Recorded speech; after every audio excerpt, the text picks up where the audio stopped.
बहुत साल पहले का बात है। सुंदरबन नाम का एक बहुत बड़ा हरा भरा जंगल था। उस जंगल में बहुत सारा जानवर अपने राजा के साथ मिलजुल कर रहते थे। उस जंगल का राजा था शेर खान। वो जंगलों के जानवरों की अच्छी तरह से देखभाल करते थे। शेर खान जानवरों की कोई भी मुसीबत में मदद करते थे। इस प्रकार उस जंगल में सभी जानवरों की दिन अच्छी तरह बीत रही थी।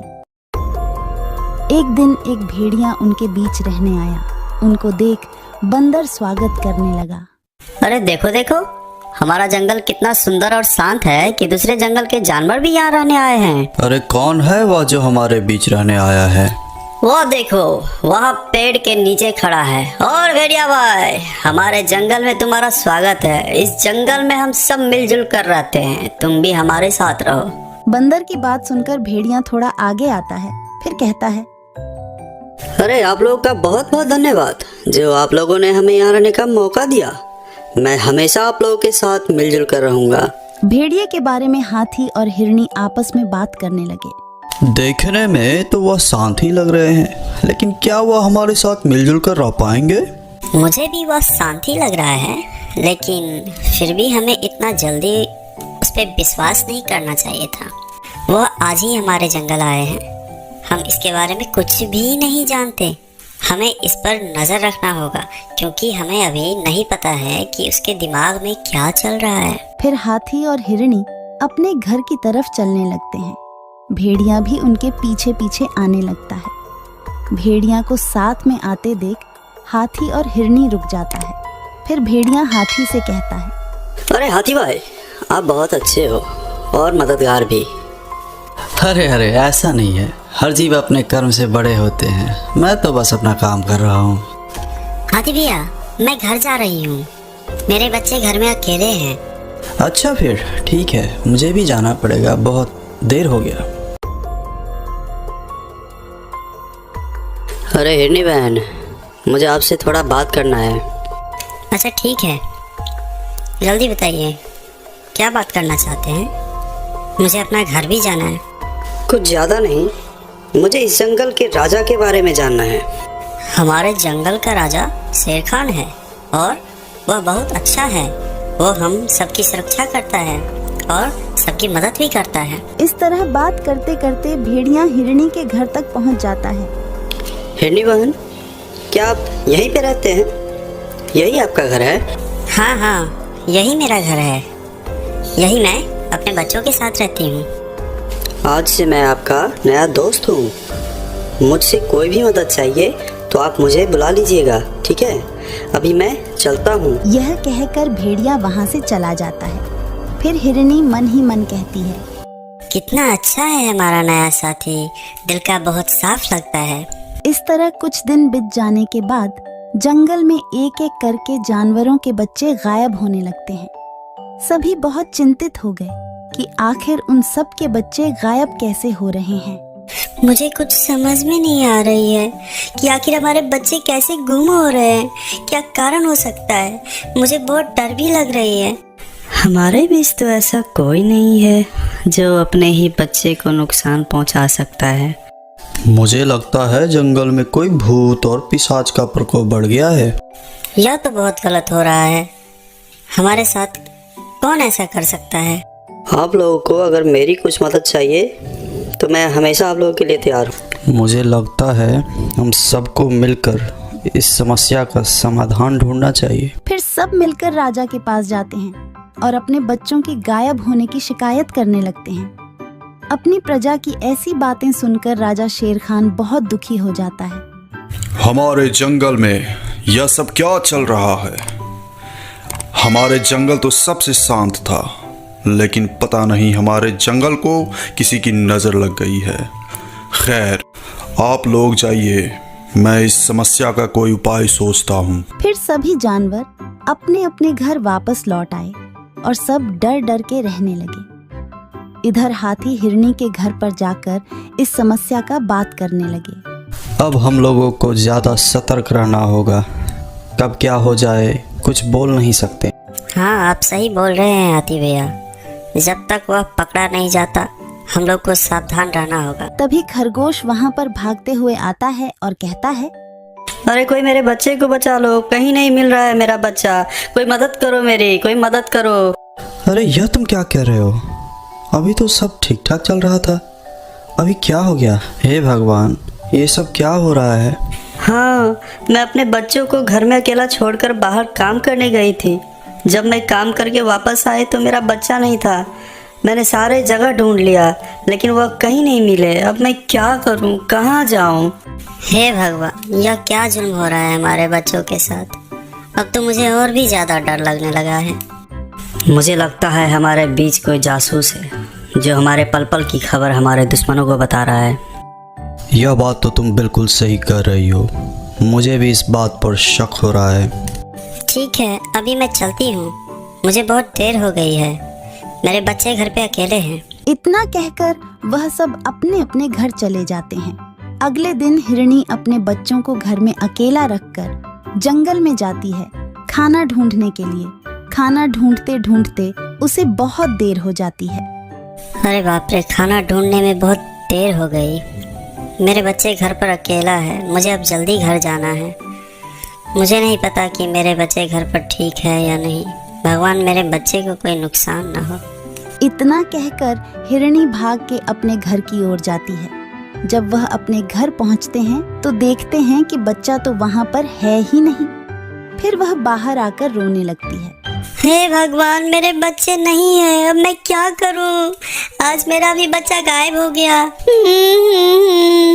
हिरणी का रोने का आवाज सुनकर खरगोश वहां पर आ जाता है। क्या हुआ हिरणी बहन, तुम रो क्यों रही हो? आज मेरा भी बच्चा गायब हो गया है। मैं बाहर गया था खाना लाने, जब मैं वापस आकर अपने घर आया तो देखा कि वहाँ पे मेरा बच्चा नहीं है। अब मैं क्या करूँ? शोरगुल सुनकर हाथी भी वहां पर आ जाता है और सारी बात सुनने के बाद बोलता है, एक बार वह दरिंदा अगर मेरे हाथ आ जाए तो मैं उसे अपनी सूर में लपेट कर पटक पटक कर उसको चटनी बना दूंगा। बात करते करते उन लोगों को भेड़िया पर शक हो जाता है और वह सब मिलकर उसकी शिकायत राजा से करने जाते हैं। महाराज, मुझे तो पूरा शक है कि वह भेड़िया हमारे बच्चे को शिकार बना रहा है, लेकिन वह बहुत होशियार है, वह कोई भी सबूत नहीं छोड़ रहा। मुझे भी उसी पर शक है महाराज, क्योंकि उसके आने के बाद ही जंगल में ये सब चल रहा है। आप लोग सही बोल रहे हैं, लेकिन मैं राजा हूँ, मुझे तो सबूत चाहिए। मैं बिना सबूत का उसे कुछ भी नहीं कर सकता। आप लोग उसके खिलाफ सबूत लेकर आइए, फिर मैं उसको दंड दूंगा। महाराज शेर खान का बात सुनकर सभी जानवर बहुत उदास हो जाते हैं और वह सब वहां से वापस आने के बाद आपस में बातें करने लगते हैं। अगर उस भेड़िया के खिलाफ एक भी सबूत मिल जाए तो मैं खुद ही उसे मार के ख़त्म कर दूंगा, फिर राजा का कोई ज़रूरत ही क्या पड़ेगी। बिल्कुल सही बोल रहे हो। हम लोग राजा के पास बहुत उम्मीद लेकर गए थे कि वह हमारे मदद करेंगे। ऐसा राजा का क्या लाभ जो हमारी मदद नहीं कर सकते, हमारे बच्चों को हिफाजत नहीं कर सकते। देखो भाइयों, अभी यह वक्त राजा का बात करने का नहीं है। इस विषय में हम बाद में भी सोच सकते हैं। फिलहाल तो हमें उस राक्षस को पकड़ना है जो हमारे बच्चों को गायब कर रहा है। मुझे तो उसी भेड़िया पर ही पूरा शक है। वह अच्छा बनने का नाटक करके हमारे साथ यह सब कर रहा है। हमें कुछ ऐसी योजना बनाना चाहिए जिससे हम उस राक्षस को नंगे हाथ पकड़ सकें। हम सब अपनी अपनी योजनाएं बनाएंगे और जिसका योजना सबसे अच्छा हुआ हम उस पर काम करेंगे। चलो राजा के पास चलते हैं। योजना के अनुसार बंदर सारे जंगल में राजा के साथ बैठक की घोषणा करता है। फिर सारे जानवर राजा के पास चलने लगते हैं। इधर भेड़िया झाड़ में छुपकर सब कुछ देख रहा था। अच्छा, तो राजा के साथ आज सारे जंगल का बैठक है, तो सारे जानवर राजा के पास ही जाएंगे, यानी सबके बच्चे घर में अकेले रहेंगे। आज मुझे फिर से शिकार करने का अच्छा मौका मिला है। फिर भेड़िया अपना शिकार ढूंढने के लिए आगे बढ़ता है। यहाँ सभी मिलकर महाराज शेर खान को भेड़िया के खिलाफ सबूत दिखाते हैं और वह बोलते हैं कि महाराज, आज भेड़िया को नंगे हाथ पकड़ने का अच्छा मौका है। फिर महाराज शेर खान जानवरों की बात मानकर उस भेड़िया का पीछा करने लगता है।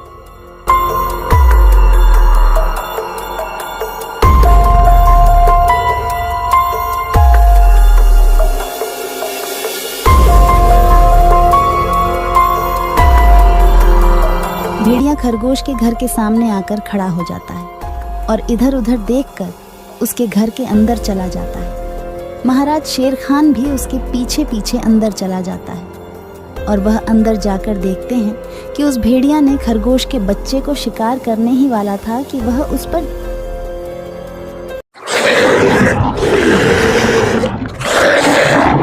और उसे वहीं मार देते हैं। तो दोस्तों, ये कहानी से हमें यह सबक मिलती है कि हमें नए लोगों को मदद तो करनी चाहिए, लेकिन उस पे आंख बंद करके कभी भरोसा नहीं करनी चाहिए। दोस्तों, मेरे इस चैनल को ज़रूर सब्सक्राइब करें। आपका बहुत बहुत धन्यवाद। बहुत साल पहले की बात है। सुंदरबन के जंगल में शेर खान का शासन था। शेर खान दिल का बहुत अच्छा था। शेर खान हमेशा जंगल के जानवरों का ख्याल रखता था। एक सियार शेर खान का वफादार मंत्री था। वह जंगल में घूमता और सारे समाचार लाकर शेर खान को देता रहता था। एक दिन सियार शेर खान के पास आया और कहा, महाराज, जंगल के सभी जानवर कह रहे हैं आपके बाद इस सिंहासन पर कौन बैठेगा, इसीलिए ये सब कह रहे हैं कि आपकी शादी हो जानी चाहिए, क्योंकि आपका संतान ही आगे चलकर इस जंगल का राजा बनेगा। हाँ, जंगल की जानवर सही कह रहे हैं। मेरा संतान ही आगे चलकर इस जंगल का राजा बनेगा, इसीलिए मैं अवश्य शादी करूंगा। तुम शादी की तैयारियां करो। फिर शेर खान की शादी बड़ी ही धूमधाम से हो रहे थे। जंगल के सभी जानवरों को शादी में बुलाया गया था। सिर्फ एक छोटे से चूहे को छोड़कर शादी में बहुत सारा खाने पीने का इंतजाम किया गया था। सभी जानवर पेट भर खाना खाया। इधर चूहा को निमंत्रण ना मिलने के कारण वह बहुत गुस्से में था। ये शेर तो बड़ा ही घमंडी निकला। उसने मुझे शादी में ना बुलाकर मेरा अपमान किया है। मैं इसका बदला अवश्य लूंगा। इस बात को लेकर चूहा बहुत ही नाराज था। वह मन ही मन सोचने लगा कि इसका बदला कैसे लिया जाए। कुछ देर सोचने के बाद वह एक योजना बनाता है। मैं भी शादी करूंगा। हाँ, मैं भी शादी करूंगा। बड़ी धूमधाम से शादी करूंगा और शादी में उस शेर को छोड़ के सभी को आमंत्रित करूंगा। हाँ, यही ठीक रहेगा। फिर चूहे ने शादी करने का फैसला कर लिया और वह अपने लिए एक दुल्हन ढूंढने निकल पड़ा। थोड़ी दूर जाने के बाद उसे एक दुल्हन दिखाई पड़ा। फिर चूहे ने उसके पास जाकर कहा, शादी तो मैं कर लूं, लेकिन इसके साथ से तो मैं बिल्कुल नहीं शादी करूंगा। मेरी दुल्हन तो उस घमंडी शेर के दुल्हन से भी सुंदर और शक्तिशाली होनी चाहिए। फिर चूहा आगे जाकर एक पेड़ के नीचे रुक गया। दुल्हन की खोज को लेकर चूहा चिंतित हो गया। वह सोच रहा था कि भला इतनी सुंदर और शक्तिशाली दुल्हन उसे कहाँ मिलेगा। यह सोचते सोचते वह चल ही रहा था कि उसकी नजर आसमान की तरफ गई। उसने देखा कि सूर्य भगवान आसमान में चमक रहे हैं। तभी उसके दिमाग के बत्ती जली। अरे वाह, सूर्य भगवान तो सबसे शक्तिशाली है। कितना तेज है उनका। यही ठीक रहेगा। उनकी बेटी सुंदर भी होगी और शक्तिशाली भी। फिर चूहा एक पेड़ के नीचे ध्यान लगाते हुए बैठ गया और सूर्य भगवान को तपस्या करने लगा।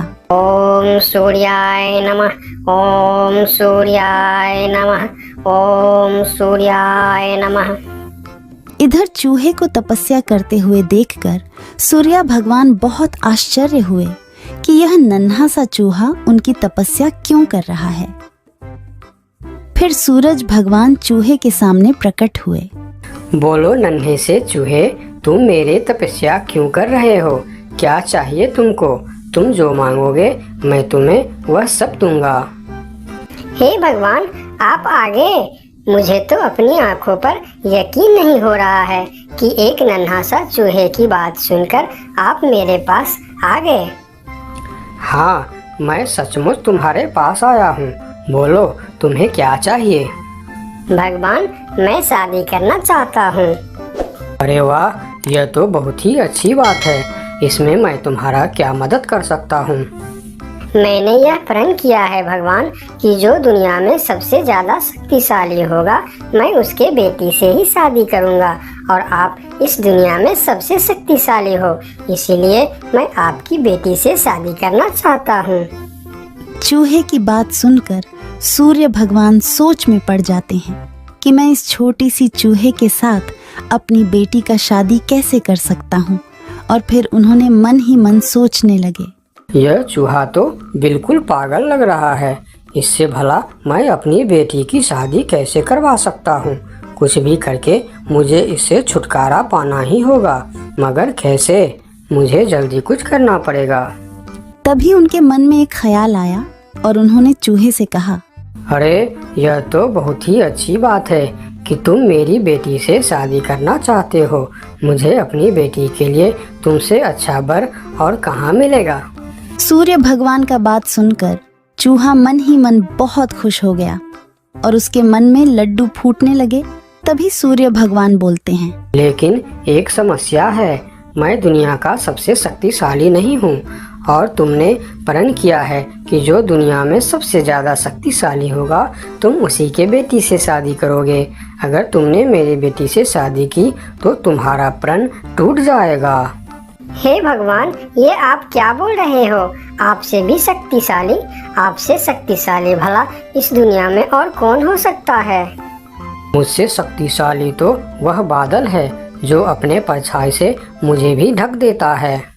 यह सुनकर चूहा आसमान की तरफ बादल को देखने लगा और बोला, अगर बादल आपसे भी ज्यादा शक्तिशाली है तो मैं फिर उसकी बेटी से ही शादी करूंगी।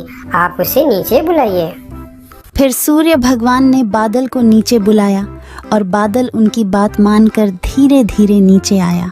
बादल जी, मैं आपकी बेटी से शादी करना चाहता हूँ क्योंकि आप दुनिया के सबसे शक्तिशाली हो।